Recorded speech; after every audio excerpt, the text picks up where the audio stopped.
Well, hello again, fans, and welcome to the Speed Bag. Today, a segment I like to call, I Know You Don't Care, but If You Did.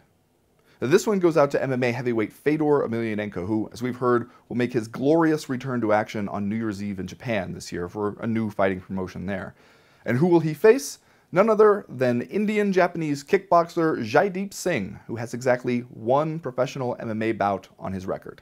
In other words, exactly what you thought when you heard the words Fedor on New Year's Eve in Japan, that's what you're getting. Not a serious fight. And who could have expected it to be?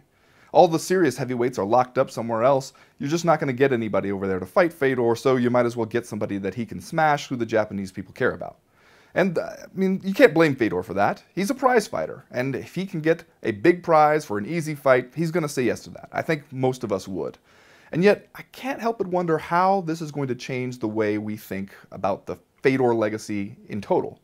I mean, if late-era Fedor ends this way, just smashing guys who have no business in the ring with him, trying to get the biggest paydays for the easiest night of work he can possibly find, how will it not affect the way we view early-era Fedor, even golden-era Fedor? Because even when he was the best heavyweight on the planet, according to many of us, there were still those detractors out there who said that he was just an overrated can crusher. And I don't think they were right, because sure, he would go out there and beat up a guy like Zulu Zinho whose pants were falling down half the time, but he would also then balance that out by fighting the best heavyweights Pride had to offer at a time when it had the best heavyweights.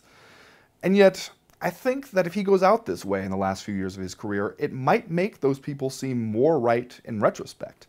It might, tarnish the legacy enough at the end that it spreads to what should have been the best years of the legacy. But again, Fedor doesn't care about stuff like that. He was as indifferent to the good press when he was getting it as he seems to be to the bad press now that he's getting it. It just doesn't matter to him. And I guess, that's a good way to be if you're going to do this kind of thing.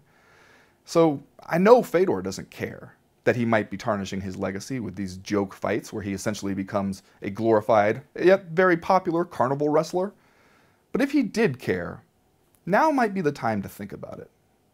Now might be the time to think about how you really want to go out in this sport.